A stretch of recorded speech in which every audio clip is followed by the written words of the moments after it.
Hi parents, Tom here. I'm the guy and voice behind Movingstories. I've never really taken the opportunity to talk to you parents directly, but it's been a few years already, so I feel like it's about time. I hope you will indulge me.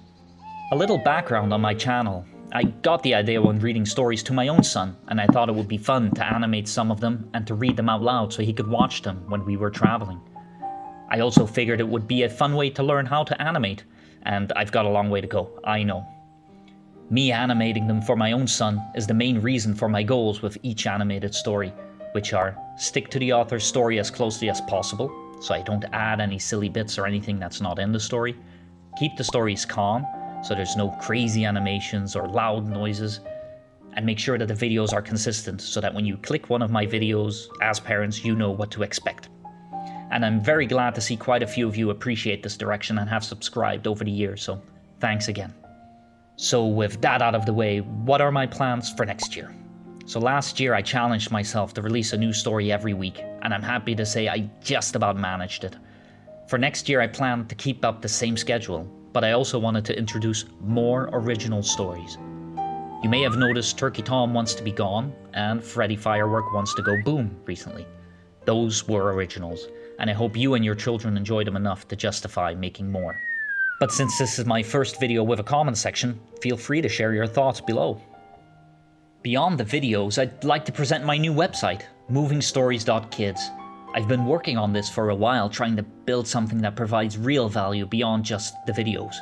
Let me walk you through it. This is the homepage. One of the main features here is the voting block. You can vote for which story you'd like me to animate next, or suggest a new story for me to add to the list. At the bottom, you'll see Speedy.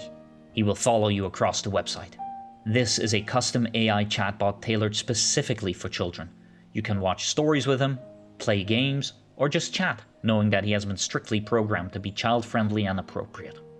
Of course, we have the story library. It's the same content you see on YouTube, but here you can filter by theme, style, and age. As the library grows, I expect it might end up being useful. Next up are the custom worksheets. I used to create these by hand for my child, so I decided to build a digital version. These worksheets include exercises for math, language, art, and puzzles. You can select the difficulty and the theme. There's just a few themes to start with, but we will expand them. You can generate one worksheet per day without logging in, but if you create an account, your limit goes up to 3 generations per day. Plus, you can generate a full worksheet that includes one of every exercise. Why is there a limit? Mainly because I'm not sure how much it costs me to generate these worksheets, so I want to make sure before I increase the limit. If you run into any issues, just email me. Next is the Brain Explorer.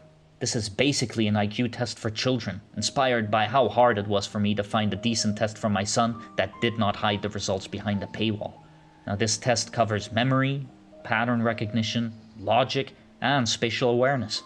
At the end, you receive a custom report based on the answers, the speed, and score per category. Working together with kindergarten and grade school teachers, we've created a pool of about 500 questions. Now, I'm the one that had to input them all manually, so you might find the inevitable mistakes, but don't worry, there's a button you can flag these, and if you do, I will fix them.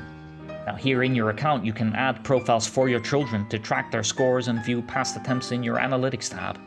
And please, don't pay attention to these low scores on the screen. That was just me testing the functionality, not my child actually taking the tests. Now, I hope this was interesting, and don't worry, I won't do these kind of updates often. I'll get right back to uploading stories as intended. I do look forward to hearing from you in the comments. Since this is an update for parents and not marked as for kids, like my usual stories, the comment section is open. So please feel free. And thank you again for watching.